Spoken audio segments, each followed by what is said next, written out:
Friends, अद्य वयम् अपदानकारकं पठिष्यामः। पश्यन्तु, अपदानकारक पंचमी विभक्ति सूत्रमस्ति ध्रुवम् अपाये अपादानम्। अपादाने पंचमी अर्थात जो वस्तु जहां से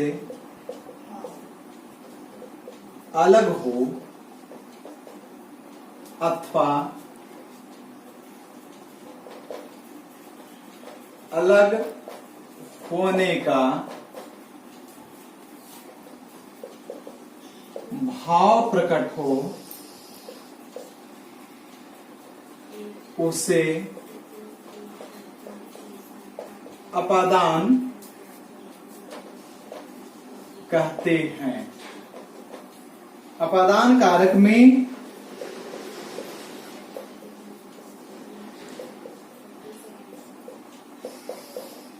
पंचमी विभक्ति होती है।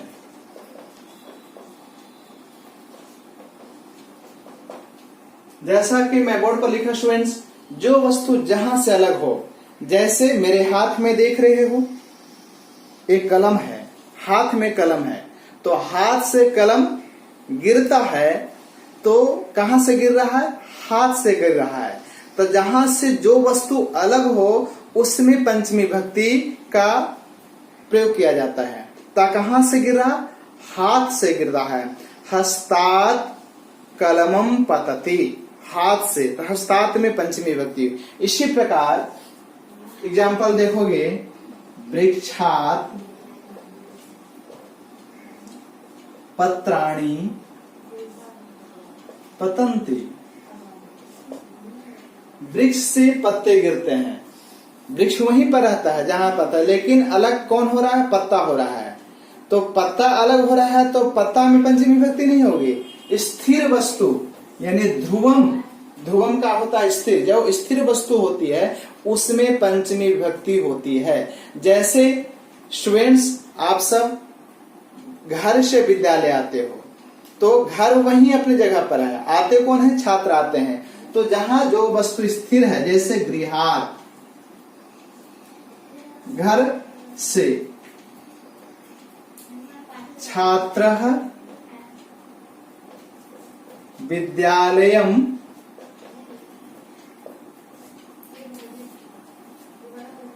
आगच्छति, घर से छात्र विद्यालय आता है तो यहां पर गृहात् शब्द में पंचमी विभक्ति का प्रयोग किया गया। ठीक है, आगे देखेंगे पंचमी विभक्ति का प्रयोग। आगे भी सूत्र है इसका, दूसरा सूत्र पर हम विचार करेंगे।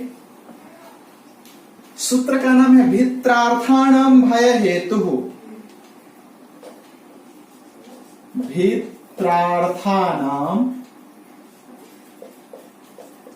भय हेतु,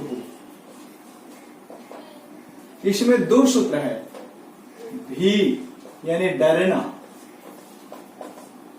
त्रयी का अर्थ होता है रक्षा करना।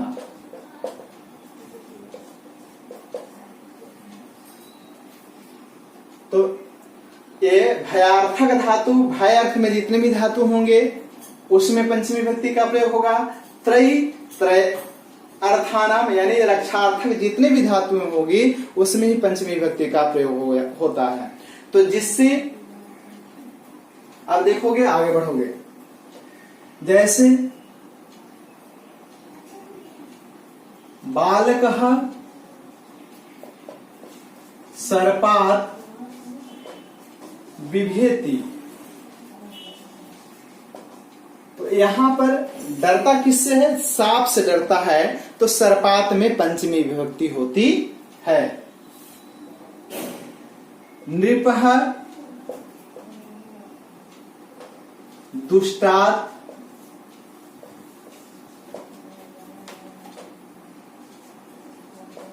रक्षति त्रायते, दो धातु का अर्थ त्रायते। नृपः यानी राजा दुष्टों से रक्षा करता है, दुष्टों से बचाता है।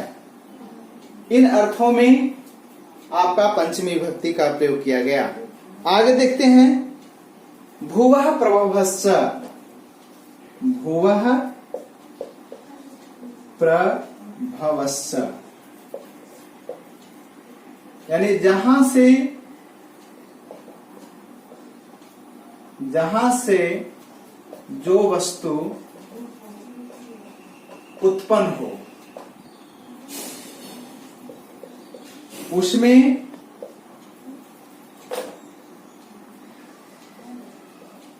उसमें पंचमी विभक्ति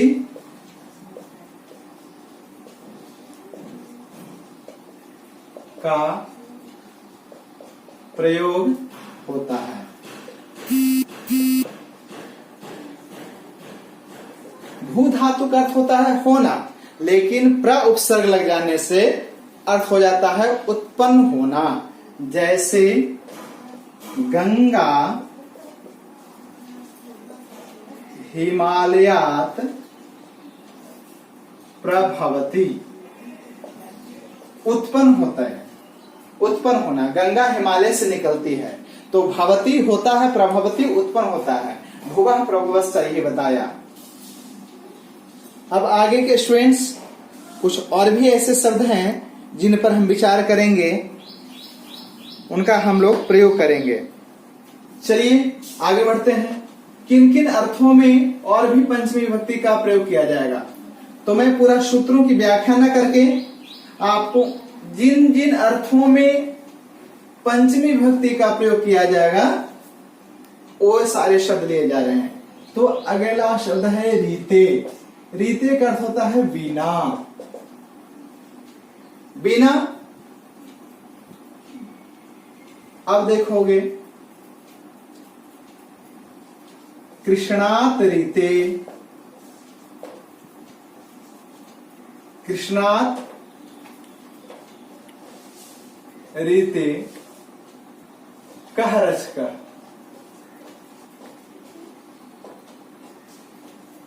यहां पर देखोगे रीति के योग में पंचमी विभक्ति हुई। कृष्ण के बिना, कृष्ण के अलावा कौन हमारा रक्षा करने वाला है, तो कृष्णात में पंचमी विभक्ति होगी। इसी प्रकार बिना के अर्थ में ही पंचमी होता है। तो बिना शब्द के अर्थ में पहले मैं और भी बता दिया हूं, द्वितीय विभक्ति होती है, तृतीय विभक्ति होती है, और बिना में पंचमी विभक्ति का भी प्रयोग किया जाता है। तो बिना में पंचमी, बिना का अर्थ नहीं होता है, जैसे पहले आप लोग पढ़ चुके हो, नहीं। जैसे कलमात रीते, कलमात बिना, कथम लेखिष्यति, कलम के बिना कैसे लिखोगे, कलम नहीं है तो कैसे लिखोगे, तो कलमात में यहां पंचमी विभक्ति। स्टूडेंट्स ध्यान देना, बिना में द्वितीय विभक्ति होती है और तृतीय विभक्ति भी होती है और पंचमी विभक्ति, लेकिन रीते जो रीते अर्थ है बिना, उसमें केवल रीते के योग में पंचमी विभक्ति का ही प्रयोग किया जाएगा। अब चलोगे आगे, वही, वही योगे पंचमी विभक्ति होती है। वही योगे, वही का अर्थ क्या होता है, बाहर।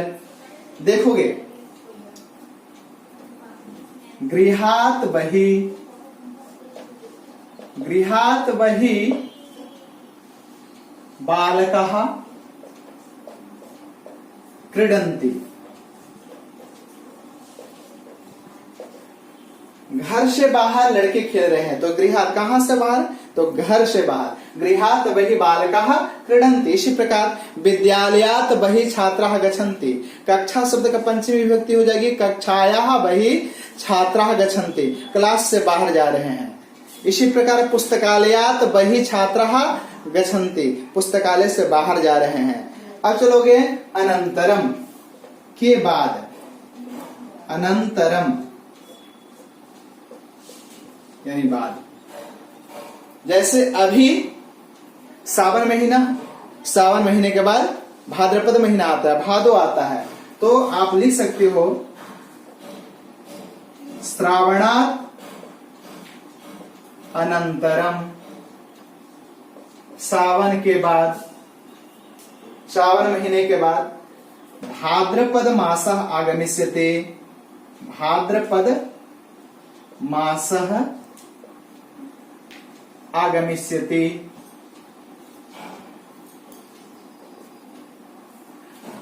अनंतरम यानी के बाद। इसी प्रकार और भी प्रचलित शब्द हैं, वो मैं बता रहा हूं। पृथक, पृथक यानी अलग होना, ये सूत्र का ही मूल है। अपादान यानी अलग का भाव, पृथक शब्द है।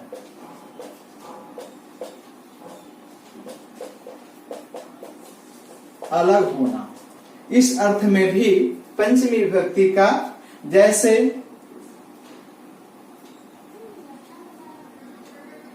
मम मित्रम, मेरा मित्र,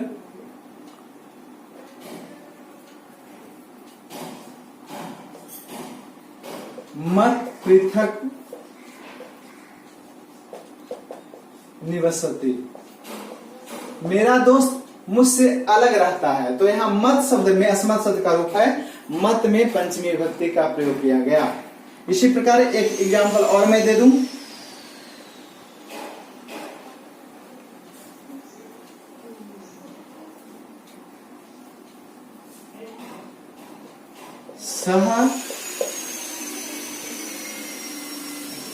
सह सर्वेभ्यः छात्रेभ्यः,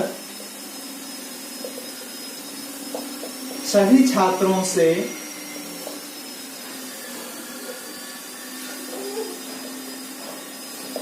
पृथक अस्ति। वह से कोई नाम दे सकते हो, वह सभी छात्रों से अलग है, अलग रहता है। पृथक तिष्ठति, अलग बैठता है, ऐसा भी दे सकते हो। पृथक तिष्ठति, अलग बैठता है, इन अर्थों में। आगे स्टूडेंट्स, दो प्रत्यय हैं, तरप और यसून। जब तुलना अर्थ में तुलना की जाती है, उसमें पंचमी विभक्ति तरप प्रत्यय का प्रयोग तुलना अर्थ में, दो से तुलना की जाती है, तो उसमें पंचमी तरप प्रत्यय का प्रयोग किया जाता है। जैसे दो की तुलना बताया जा रहा है, दो स्टूडेंट्स हैं मोहन और गोविंद, तो कह रहा है कि मोहन गोविंद से अच्छा हुआ है, तो मोहनः गोविंदात् श्रेष्ठतरः, श्रेष्ठतरः, श्रेष्ठतरः, मोहन गोविंद से अच्छा है। तो किसे, दो छात्रों में तुलना की गई मोहन और गोविंद से, तो कहा जा रहा है कि मोहन गोविंद से ज्यादा अच्छा है। इसी प्रकार तरफ शब्द का पुल्लिंग में प्रयोग होता है, स्त्रीलिंग में भी। जैसे और भी स्त्रीलिंग शब्द का प्रयोग कर सकते हो, तो जैसे स्त्रीलिंग दो जब रहेंगे, दो लड़कियों से तुलना की जाएगी, जैसे राधा सीतायाः श्रेष्ठतरा, राधा सीता से ज्यादा अच्छी है, ऐसा बोल सकते हो। अब ये सुन प्रत्यय, जैसे आप लोग पढ़े होंगे, जननी जन्म भूमिश्च स्वर्गात् अपि गरीयसी। तो यहां पर स्टूडेंट्स जननी और जन्मभूमि, जननी यानी मां और जन्मभूमि, स्वर्गात अपि, कहां से तुलना की गई, स्वर्ग से। अपि ये सुन प्रत्यय लगा हुआ है, गरीयसी, श्रेष्ठ हैं। तो स्टूडेंट्स, आज मैं पंचमी विभक्ति के कुछ उपपदों का प्रयोग किया गया, ठीक है। पंचमी विभक्ति में कुछ उपपद बताए गए, कुछ सूत्र बताए गए। तो चलिए आज इतना ही रहने दिया जाता है। थैंक यू, धन्यवाद।